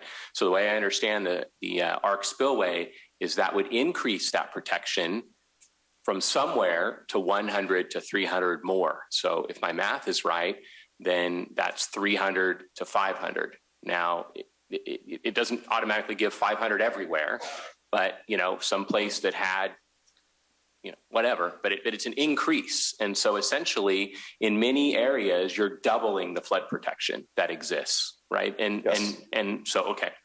So that's a correct understanding that. And then and Gary, I will just say, in general terms, yes. I mean, it might be, 476 or something, right? I mean, but in general terms, yes, that's the effect of the ARC spillway in Plumas Lake area. Okay. And then, so thank you, Team Yuba, for the amazing presentation. You guys did a great job, and it was awesome to hear from all different aspects of the team with respect to this project. And I appreciate all the comments from my board members. I think I just want to echo, there's nothing else to say about how important this project is. I think my fellow directors have already said that. And I think what Director Matthews said about the importance of external funding, I would certainly echo that as well. I know I can't speak for the rest of the board, but I imagine that the rest of the board would much prefer that we have as much external funding from partners on this project as possible. And then we have funds to spend on other things in Yuba County. And so if there's no additional comments from the board, I'll go to public comment and then we'll vote. Director Bradford, one final. Okay.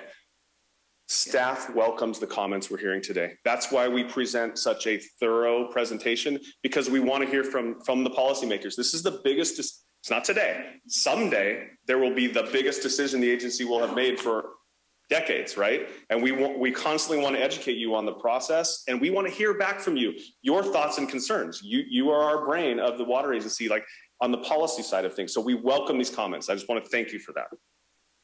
Okay. Great, thank you. So any public comment on this item? Come on up, Charles. Just a reminder, comment will be limited to 3 minutes per individual. Could we thank you. Limit the comments to whether we pass this portion? This is all we're concerned with. Well, it's a comment. The public has an opportunity to speak on this item. Thank you. I don't believe I've ever seen Willie so forceful in his presentations about this. Today we're going to vote on to 100% throttle up on a secondary spillway, or to blast off in orbit in a way.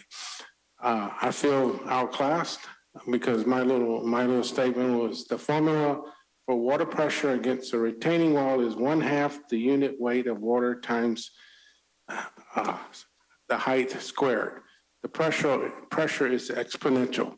Twice the height is 4 times the pressure. And all these little diagrams kind of showed you how the water goes up and it undermines the levees.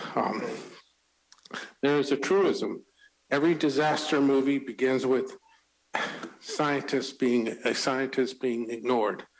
The agency was created to keep Marysville from ever flooding.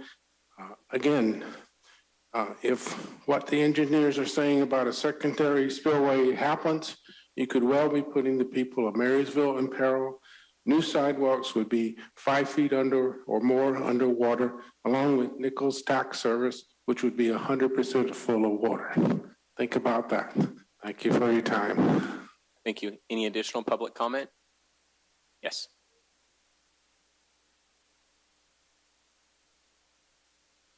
John Messick.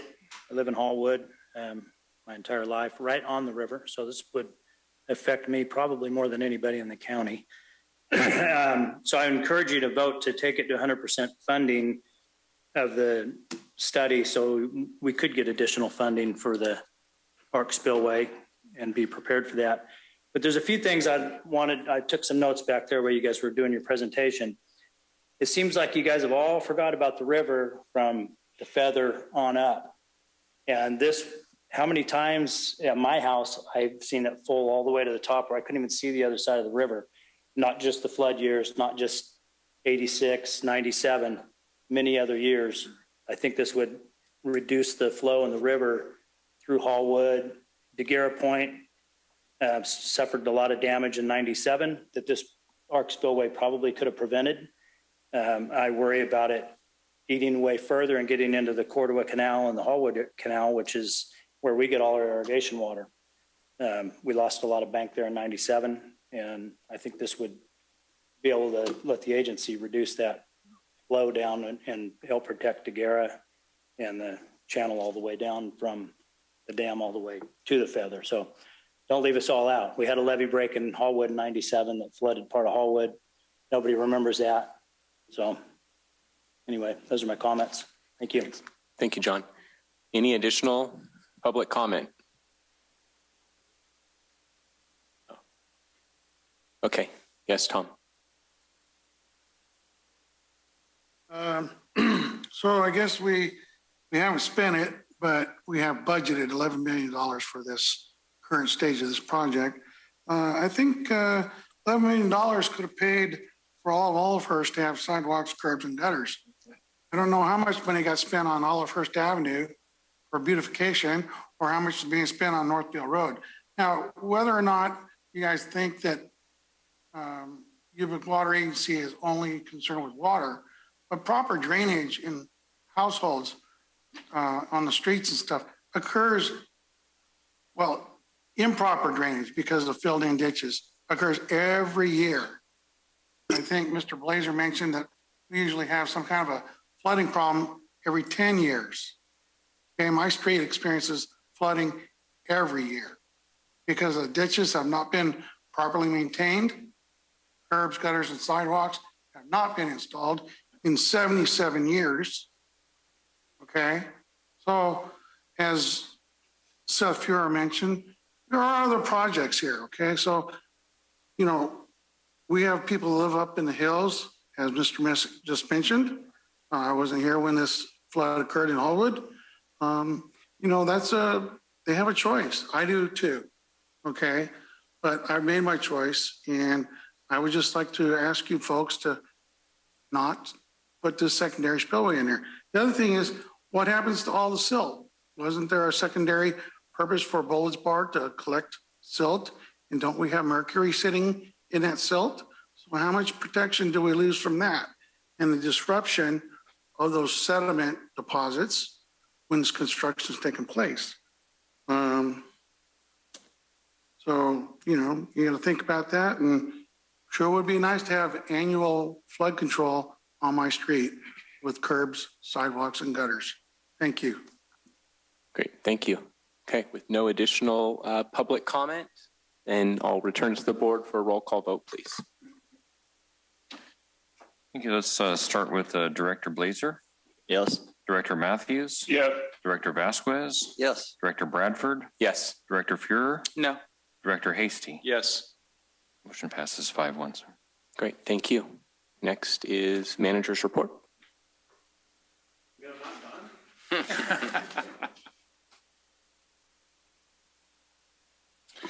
Okay, I'll get to the water conditions stuff later, but I will talk about on March 14th, PG&E had a planned transmission line outage. We had to take Narrows 1 and 2 offline. In the transfer from the generating unit discharging the water to the bypass, we had a deviation in flows. It was a deviation in flows on the high side, meaning we put out more water than our regulations say we can. So we've reported that. We have 30 days to do the final report.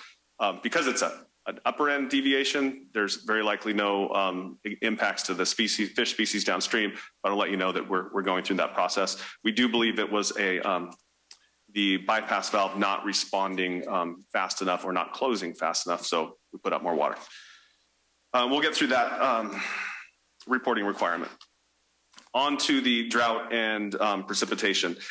So only about 1.5 inches of precipitation fell in March. And so for January through March of this year, we have 3 inches of precipitation total. And just to remind you, like, that is our rainy season, right? So October and December provided nearly all the precipitation for this water year. And we've had 75% of normal precipitation year to date. It was above 200% as recently as early January. And we're losing ground fast.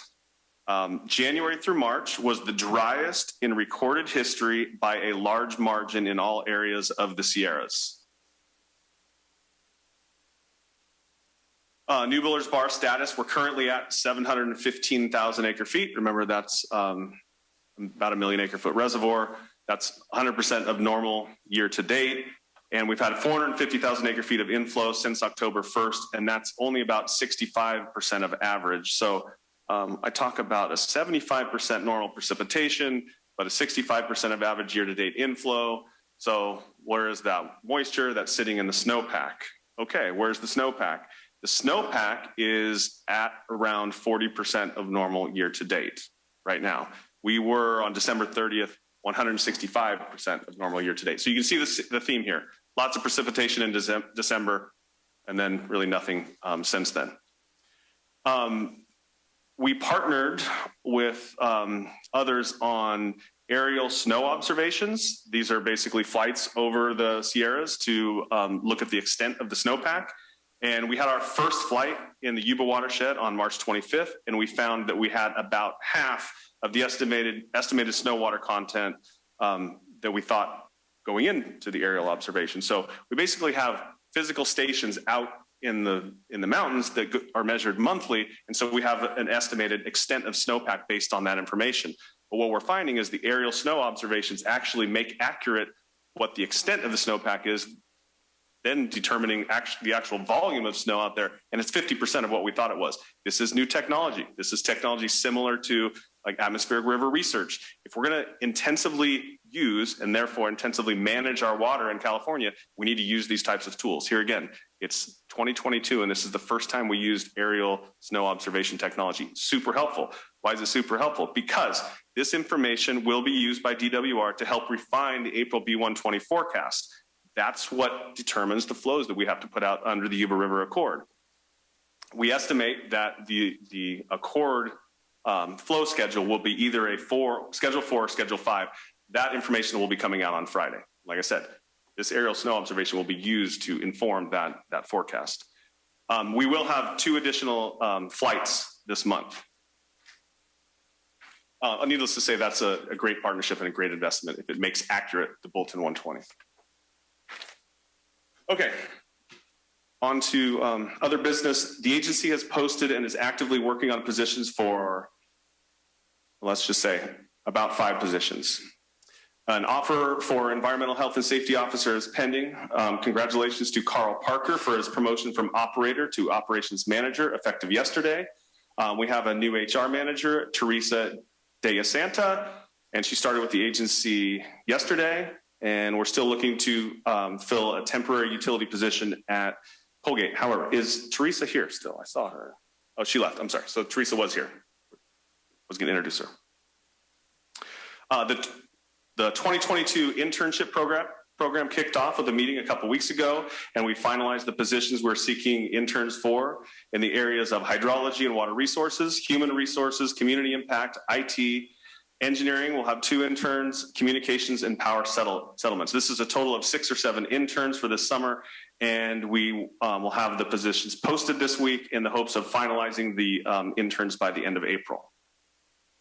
Yuba Water sponsored state legislation AB 2078 related to the state's atmospheric river research program has cleared its first policy committee hearing, and we're glad to see that measure moving forward. I was interviewed for some perspective about the drought for a story in the Appeal Democrat, and over the weekend, a story about North Yuba Water District included some perspective from me about the relationship between our agencies and the grants we've provided them in the past. Other appeal coverage since our last board meeting includes your decision to co-sponsor the atmospheric river legislation at the last board meeting, Director Hasty's award from Aqua, and the Ellis Lake improvement efforts. The Ellis Lake improvement efforts was also picked up by KFBK Radio. Additionally, our staff's presentation at Yes Charter Academy with the weather balloon launch for 5th and 6th graders was covered with a great story in the appeal. Ryan McNally was also on 93Q a couple weeks ago with Cal Trout talking about ways we can use farm water to provide healthy fish food in the Yuba River. Some upcoming events we're sponsoring include the Bear Yuba Land Trust Nature Fest on April 9th and United Way's Blue Jeans and Country Soiree, as well as the Bike Around the Buttes, a fundraiser for Lions Health Foundation, both of those on the 23rd of April. So we have some relatively good news from Yuba Water Agency operational standpoint. On Friday, the State Water Resources Control Board approved our petition to add the Contra Costa Water District points of diversion to our water rights for the water transfer this season. So we now have the pieces in place to implement that water transfer that we've been working on for many years as part of the Yuba Accord with East Bay Mud and Contra Costa. So we can now divert water in Contra Costa's diversion facilities. East Bay Mud is working with Reclamation to get the agreements in place for them to be able to divert water at their diversions.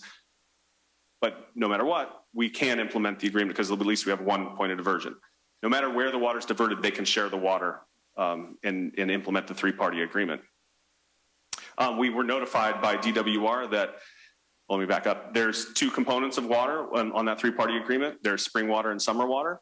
The spring water would be available to Contra Costa and East Bay Mud if the Department of Water Resources didn't make use of it. They notified us last week that they plan to make use of all the springtime water. So the water that will be available for Contra Costa and East Bay Mud will be the 10,000 acre feet of summer water. And we do plan to deliver that to them. And probably the biggest piece of news, last Tuesday, we executed a term sheet and MOU with state, federal, and local water entities to provide additional flow, habitat science, and funding measures to benefit the Sacramento San Joaquin Delta.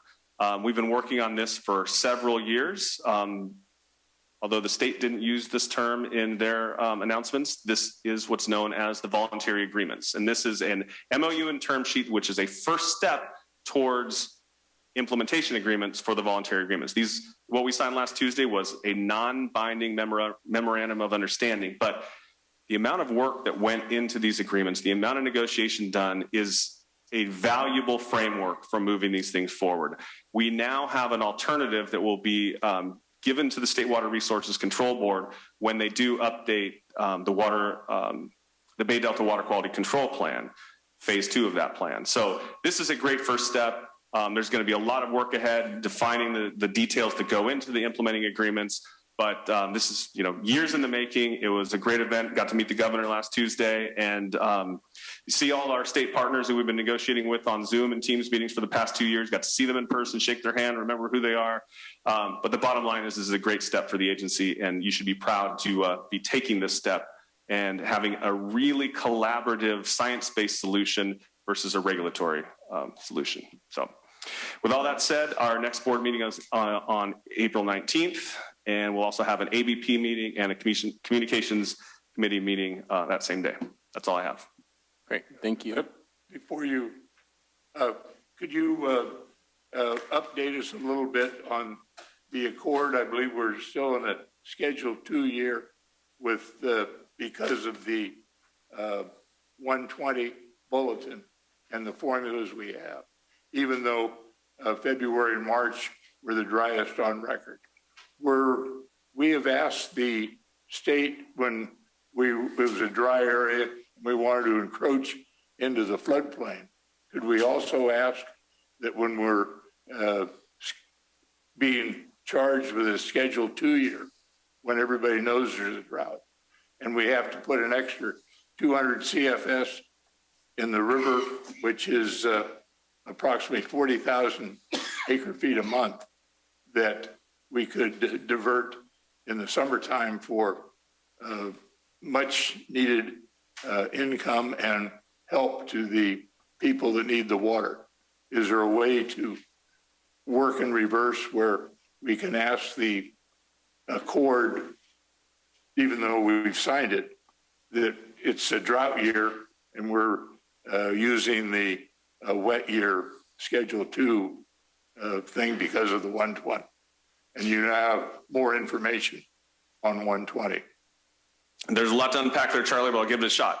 First off, we're in a Schedule 3 accord year as of March 1st, not Schedule 2. So we're in a Schedule 3 now. We anticipate at the end of the week when the Bulletin 120 for April 1st comes out, I know it's April 9th on Friday, but that's the April 1st Bulletin 120, which is the most important bulletin posting for us, because if there's no changes through the summer, that's the one we live by throughout the season. We think it's going to be right on the edge between a Schedule 4 and a Schedule 5. We constantly look for alternatives to and variances to our requirements, whether it's a FERC requirement, whether it's a state board requirement. We look for alternatives based on the facts, based on the water conditions, and based on the construct, in this case, of the Yuba Accord. And yes, there are some weaknesses in the Yuba Accord, and there are also some benefits in the Yuba Accord. We will have an opportunity to change those long term when the accord expires, and we have version 2 of the accord after 2025. But I will assure you that when we go through the season, we're looking for variances. And if we thought that we could get one in a reasonable amount of time, we would apply for it. This year, we did analyze the conditions and we did not ask for a variance from the state board on the Accord minimum flows, but we did in fact ask for a variance from FERC on our January 1 through 15 flows based on justification, based on the likelihood of getting a variance, and based on the benefit. We saved about 10,000 acre feet of water simply with that variance. And if you would ask me on December 31st if that variance was needed and beneficial for the year, looking at the snowpack and the runoff we just got, I would have thought no, but I'm glad we asked for it in October and got it in mid-December because it absolutely was beneficial in this year. So we've done that many times. We have. But we've never asked for a variance in the Accord. Would that have to be approved by both the buyers and the Water Resource Control Board? From what I understand, it would just have to be approved by the State Water Resources Control Board. But we've never asked. We have not. That I know of, in the last 6 years. And like I said, when we look at the likelihood of getting a deviation or a variance request, we look at the likelihood of the facts and the likelihood we'd get it in time to implement it. Those are the factors that go into that. And I'm not saying there's not a condition that would allow us to get a variance, but this year we just didn't see that. But I mean, this was the most obvious, being a drought and still being classed as a Schedule 3, which is what, normal or wet? The scales, no, they're different scales. There's not a direct correlation. Thank you. Bottom line is it's dry, Charlie. That's your point you're making. So Charlie, we'll start board reports with you. You got anything? I will defer to the man from Marysville that the Ellis Lake project is finally starting, and the Yuba County, because of the water agency and the dam, we're one of the few counties that is able to plant rice. And it's not only good for us rice growers, but it's also good for the industry because the availability of rice from California, we're going to lose markets, lose part of our industry. And we're very fortunate that Yuba County, we built the Bullards Bar Dam back in the 50s and 60s. Thank you. Brent? I'll ditto what Charlie said. The reality is the rest of the state is in the most dire drought we've ever seen. And when I can tell you that we have long discussions at most of our Northern California water meetings talking about how 80 to 90% of districts will be fallow. So hundreds of thousands of acres of rice will not be planted this year. And that's devastating to fish, that's devastating to the economies of those rural communities, and it's devastating to the the birds we're not going to see this fall. So we have so much to be thankful for the forefathers who pushed and built a large project. And so very thankful. I also want to say that it was an honor to be there when the voluntary agreements were signed. It's an incredible, and I think, as Willie said, we have every right to be incredibly proud of our team, and it is truly the start of something that probably gives us some regulatory value for a minimum of 10 years and potentially 20. And so from our standpoint, I think that really does solidify some of these things that we want to get done long-term. That really is a beneficial help when you don't have a guillotine sitting over your head that tomorrow could change your opportunities. So I don't, it's been many years as we've worked on this since 2016. And so it's a huge, huge benefit. So just want to say thanks for the opportunity. And I look forward to continue to work to finish it out over these next couple of years as we finish out the MOUs and actually sign the agreements. Thanks. Great. Thank you. Seth? I attended a Orville Oversight Committee meeting on the dam last week. Lots of info as always. And then tomorrow, I think I'm getting a briefing on the Sites Dam. So hopefully that'll be moving forward. And then, of course, we'll tell them that they need the Marysville Dam, and we'll put that next in the queue, right? Don? Just on our update on our partnership with the city on clarifying Ellis Lake. Last week, we started the carp removal phase. We caught about 300 carp, about 2,300 pounds of carp. Psychologically, I think the lake looks better. But then maybe this week we're going to apply the FOSS lock, which is the second step of what we're going to do on a temporary basis, which should last 3 to 5 years, maybe. Great. Thank you. Andy? Enough said. Come on, you must have something. Right. So you want me to say nothing too? No, I have just one quick thing that I forgot to say during my comments about the previous item, and that was the importance of this with respect to FERO and climate resiliency. I know it was on a slide, but I know that was the one thing I don't think any of my fellow directors mentioned. So I just wanted to mention that. So thanks, everyone, and we'll close out this meeting. And then, of course, we have a special meeting coming up. So thanks. Recording stopped.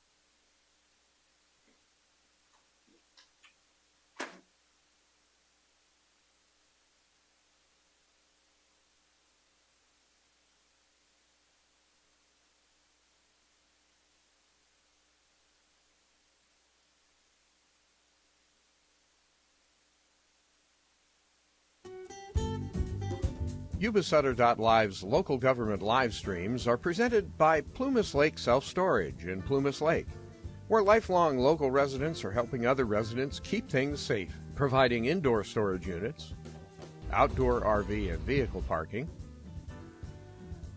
moving supplies, and Penske truck rentals. Details at plumaslakeselfstorage.com.